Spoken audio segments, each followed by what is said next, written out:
Hey, welcome back. The past few weeks, we've explored the waterfall coast of Kupreanof Island in southeast Alaska and crossed Frederick Sound for Kuiu Island. This week, we continue south on our mission to Ketchikan. On the first of 3 legs during this episode, we depart Kuiu Island and stop at Portage Bay on Kupreanof Island. All right, so we got a beautiful day crossing the Kuiu Strait from Kuiu Island to Kupreanof. I'm probably saying it wrong. We got Admiralty Island behind us across the sound. We're coming up on the point of Kupreanof Island right here, and then it goes around that little mountain. We're aiming to go to Portage Bay for the night, and there's a couple little hikes over there too. So we'll get over there probably around 2, hopefully 1, I don't know. We should be speeding up with this current, which is why we had an early morning. Woke up at, early for what we've been doing, because our lives are dependent on the tides and the current here. So woke up at 6, left around 7:15-ish, and the current should be picking up going north through Frederick Sound. I think it gets up to 2 knots, something like that. So we're going 6 knots now. Hopefully we can go 8 knots. Then we get there super early. But yeah, it's really pretty out. Said it's supposed to be rainy and bad. I'm sure it will be later. But it's nice right now. And the weekend is, Saturday specifically, supposed to be pretty rainy, windy. Hopefully we'll be in Petersburg by then, so we can be in a harbor. But that would be tomorrow night. A little worried about timing that entrance to Petersburg, because there is a pretty heavy current around 5 up to 6 knots of current while you're docking. So that would be very, very interesting. But we're gonna aim not to do that. So, yeah. Just had some salmon and eggs. That's where we are right now. Got a little bit of wind. We might let out the sail, but it's usually short-lived.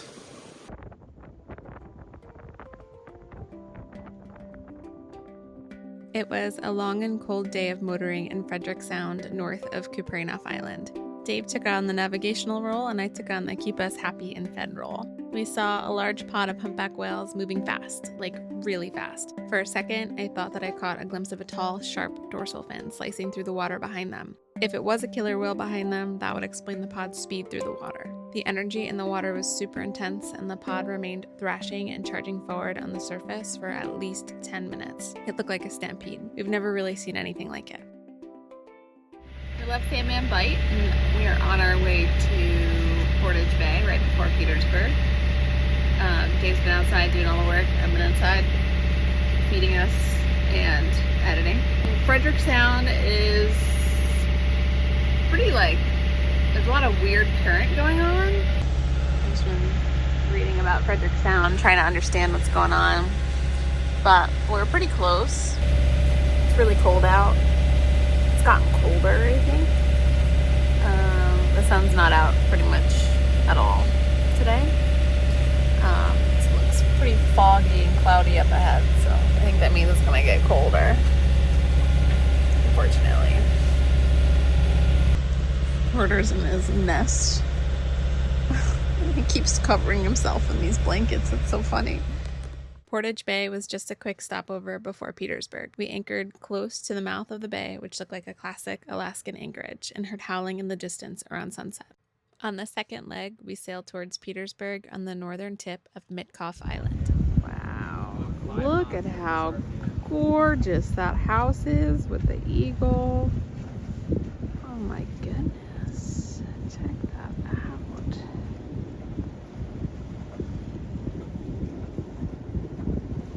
This is gonna be... Well, anyway, that house is just amazing. Look at that one.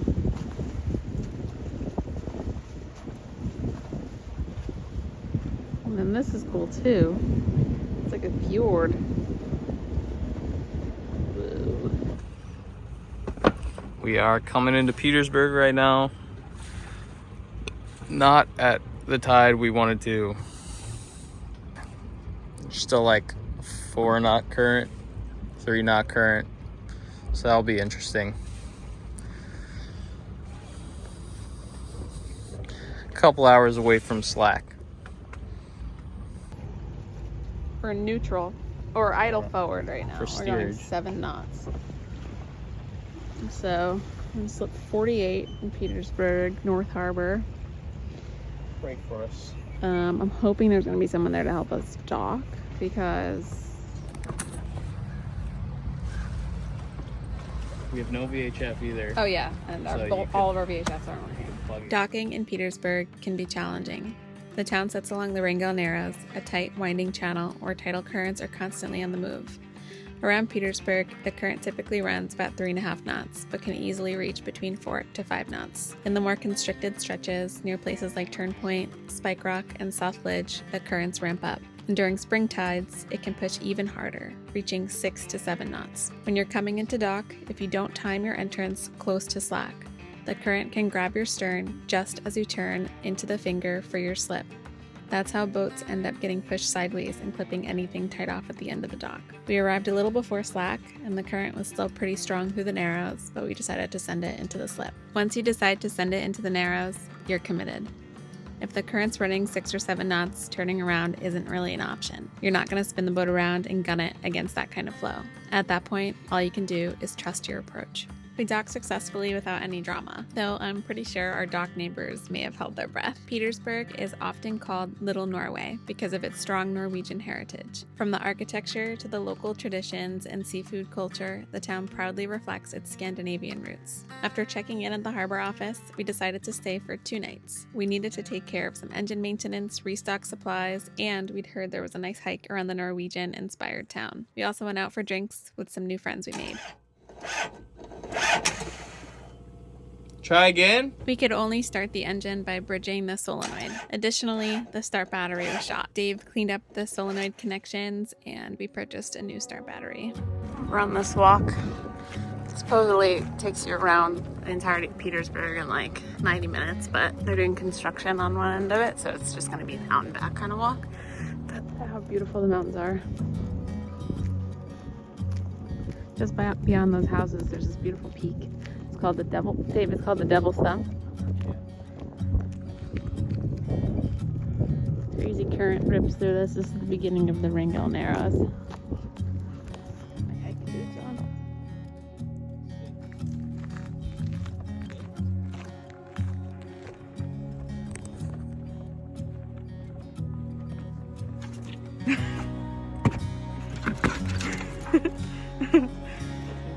Yeah. I gotta take this sweater off too. It's hot.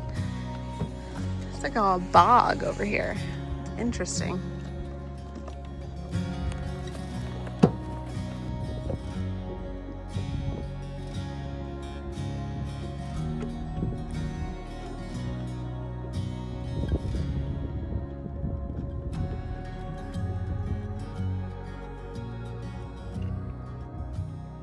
All roads lead to El Zarape. Day 3. This place. Made myself a little French toast burrito. Dave's got burritos every meal since we've been here. All right, so we've had some issues with not having a VHF this like entire time, which is really detrimental here because you need to talk to people on the water and like these narrow channels and whatnot. And so we have our integral VHF doesn't work. We think that it transmits, but it doesn't receive. And so we have 2 redundant handheld VHFs, floating VHFs, and they also did not work. They just wouldn't charge. And so I tried, you know, there's multiple combinations of charging situations. We could do 120 volt like AC chargers, and then DC chargers with the 12 volt outlets, and then we have like multiple bases. And so I was like, you know, mathematical logistical nightmares trying to figure out which combination of charger worked.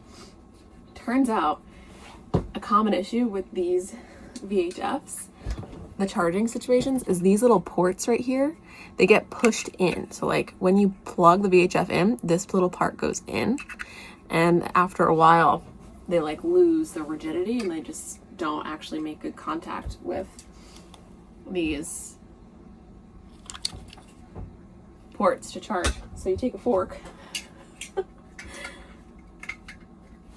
and you pull out, I just gotta pull out gently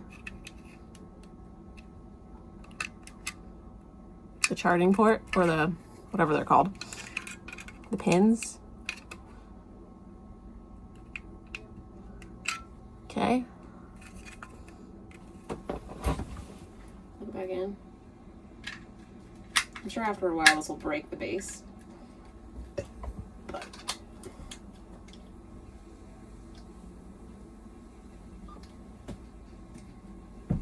magic. So we have VHFs again.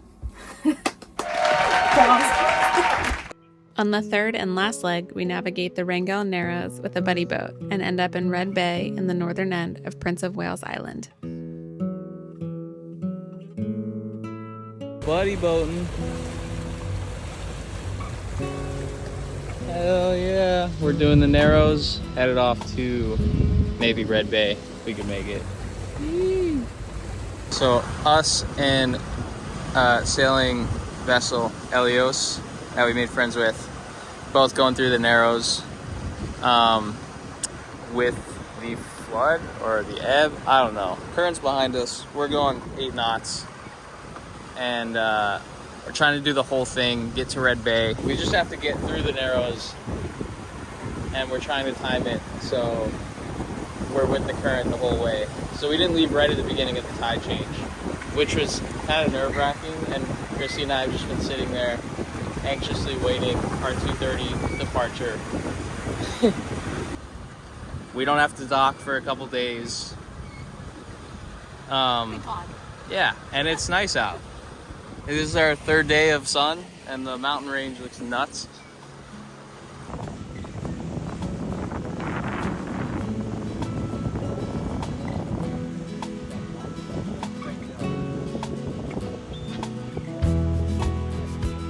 Right where it should be.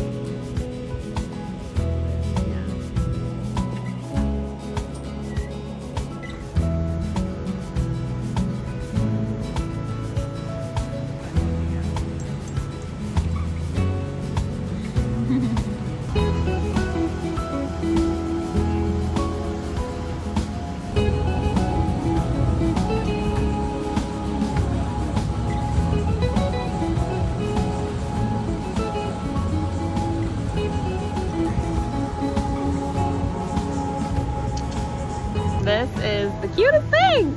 It's called Rocky Point Resort here. I'll zoom really far in.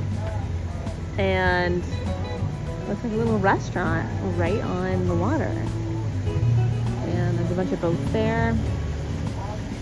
You'd probably have to anchor and then take the dinghy. Where would we anchor? What? Where would we anchor? Anchor like in there. Okay. So that's possible. So fun. If you're unable to transit the Narrows with the current behind you, there are plenty of places to stop along the way to wait out the next tide.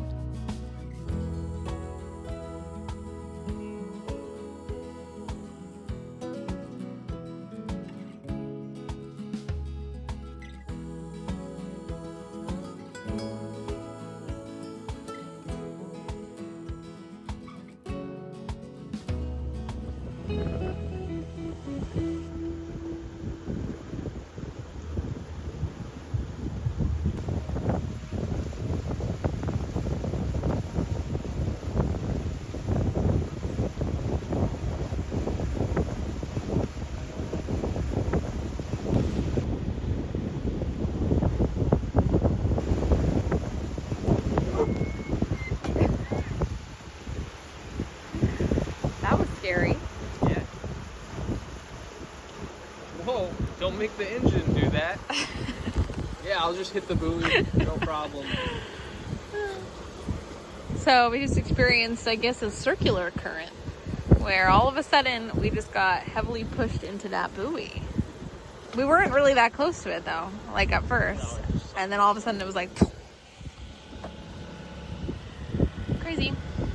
All right, so we got some interesting conditions going on in Sumner Strait. Hopefully you can hear me. So we got all around us, we got Big Level Island and Little Level Island. Interesting names. Then behind us, we've just exited Wrangell Narrows, which we're on the southern end of Wrangell Narrows. So I think we got Mitkoff Island over there, Zarembo Island over there, and we're headed to the Prince of Wales Island, or islands, to a place called Red Bay, which is apparently a nice place to stop after Wrangell Narrows. The weather was a little weird today. It was like really nice in Petersburg and the beginning of Wrangell Narrows, and then towards the southern end it got like kind of cold and windy, and then it got kind of hot again. Like the air was dry and hot, probably coming off of the land, and then it got cold. Right now it's really cold. Porter's shaking a little bit, so I'm probably gonna throw him inside with a nice cozy blanket. We can't find a sweater for him, unfortunately. We have like a little insulated jacket, but it's kind of big. So, right. I got slippers in Petersburg.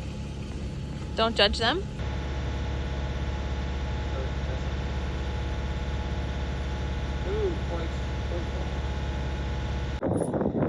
Mountains are so crispy. Got this like haze right above the water. This is the sun. It's like 7 o'clock right now. We had to leave pretty late to deal with the tides and everything in the Narrows. And then I don't know if you can see, but we're buddy boating with a person that we met at Petersburg. Going somewhere. He's got a spindrift right there.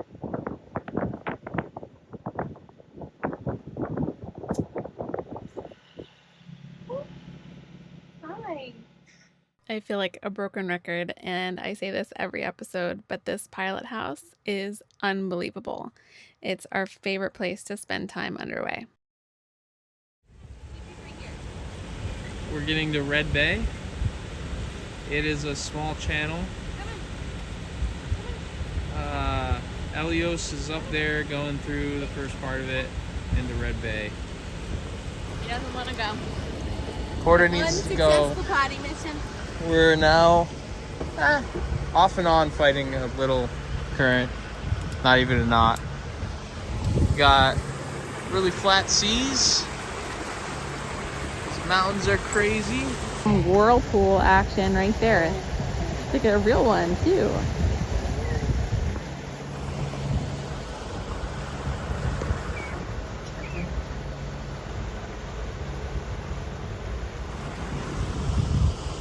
Looks like the water's boiling right here.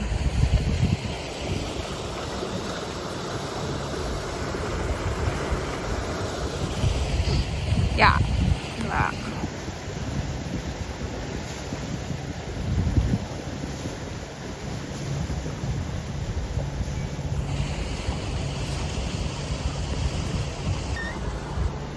I mean, we still have like engine to go. Yeah. So it's pretty strong against us right now.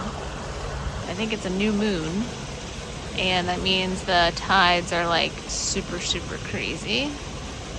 And like yesterday at Petersburg, the tide was 18 feet above at high tide and like negative below tide. So there's two types of tides during the month. There's a spring tide and a neap tide.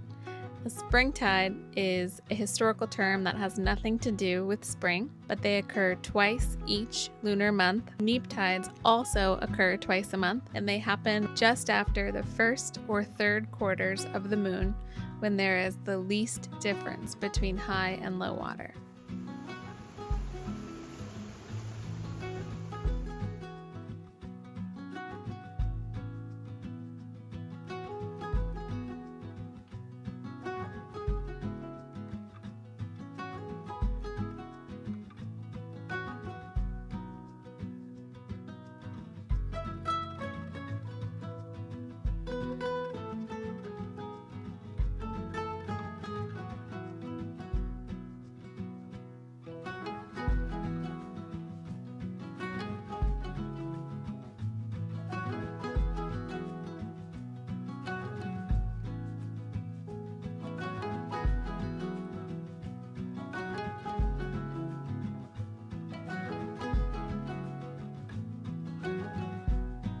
is SB Bella and Elios.